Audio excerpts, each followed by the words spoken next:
Di video ini kita akan membahas tentang pemeriksaan dari nervus 1 yaitu nervus olfactorius.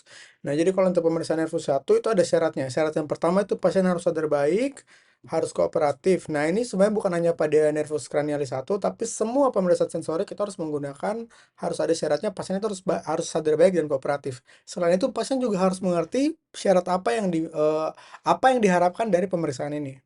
Selanjutnya adalah dari untuk pemeriksaan olfaktorius tidak boleh ada gangguan penghidup. Pasien tidak boleh dalam keadaan pilek atau ada polip, ada gangguan-gangguan pada eh, mukosa hidung dari pasien. Selanjutnya, pasien juga harus mengenal aroma dari bau-bau tersebut. Jangan kita menggunakan bau yang asing. Nah, kalau di buku-buku luar negeri mereka menggunakan saat seperti evergreen dan lain-lain. Nah, kalau di Indonesia kita bisa menggunakan saat seperti kopi, teh, cengkeh, atau bau-bau lain yang lebih familiar. Jadi pasien itu harus kenal aroma dari zat-zat tersebut yang akan kita gunakan.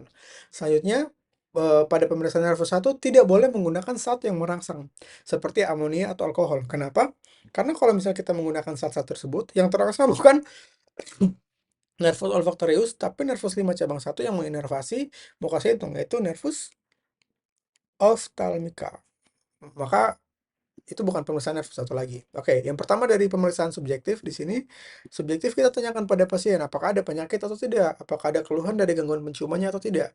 Nah, kita tulislah di sini, tidak ada gangguan, atau anosmia, tergantung dari interpretasinya. Selanjutnya dari pemeriksaan objektif. Nah, kalau pemeriksaan objektif, seperti yang tadi, kita minta pasien menutup satu hidung, kita memberikan pasien untuk menghidu dari bau-bau tersebut, apakah pasien mengenal baunya atau tidak. Kalau dia menghidu, apakah dia lebih sulit untuk mencium, kita bandingkan kiri dan kanan, atau lebih sensitif. Nah, itu tergantung dari interpretasinya. Kalau misalnya pasien dapat menghidu dengan normal, itu namanya normosmia. Kalau pasien kehilangan kemampuan menghidunya, disebut sebagai anosmia. Kalau pasien eh, kurang bisa mencium, kurang bisa menghidu, maka disebut sebagai hiposmia. Kemampuan untuk menghidunya menurun. Lalu parosmia, kalau misalnya apa yang dicium itu tidak sesuai. Lalu ada kaposmia, pasien itu cenderung terus mencium bau busuk.